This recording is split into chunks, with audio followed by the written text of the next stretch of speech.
नमस्कार, मी पंजाब डॉक्टर. शेतकऱ्याला सांगू इच्छितो, शेतकऱ्यांना पाऊस काय येणार नाही, उलट थंडीमध्ये वाढ होत जाणार आहे, म्हणून काही चिंता करायची गरज नाही. म्हणून आता विशेष म्हणजे थंडीमध्येच वाढ होत जाणार आहे, म्हणून खास करून शेतकऱ्यासाठी अंदाज देत आहे.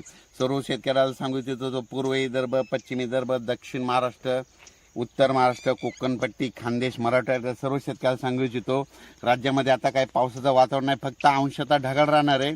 रात्रीच्या मात्र थंडी राहणार आहे, पण थंडी राहत असताना म्हणजे वातावरणामध्ये धुळीचं प्रमाण थोडं असणार आहे, धुक्याचं असणार आहे, म्हणून अंदाज लक्षात द्यायचा. पाऊस काय येणार नाही, त्याच्यामुळे काही चिंता करायची नाही. तुम्ही काय करा, स्प्रिंकलर असेल तर तुम्ही पाणी द्या. फक्त हरभऱ्याला मोकळं पाणी जमत नाही, म्हणून हे लक्षात घ्यायचं. आणि ढगाळ वातावरण आहे म्हणून चण्याला एक चांगलं बुरशीनाशक आणि एखादं कीटकनाशक मारा. आणि हे बघा, हे शेतामध्ये काय केलं, उभं पेरलेलं आहे आणि आडवे तास सुद्धा ना इतकं दाट पेरलेलं आहे. म्हणजे हरभरा इतकं दाट असं तुम्हाला सांगतो, पूर्वज म्हणतात पहिले की वर प्लेट जर फेकली तर अशी वर तरंगा, बघू शकता किती दाट आहे. म्हणजे इतकं दाट हरभरा पेरलं आहे. आणि कम्प्लीट हे 16 दिवसाचा प्लॉट आहे, 23 ऑक्टोबरचा आहे.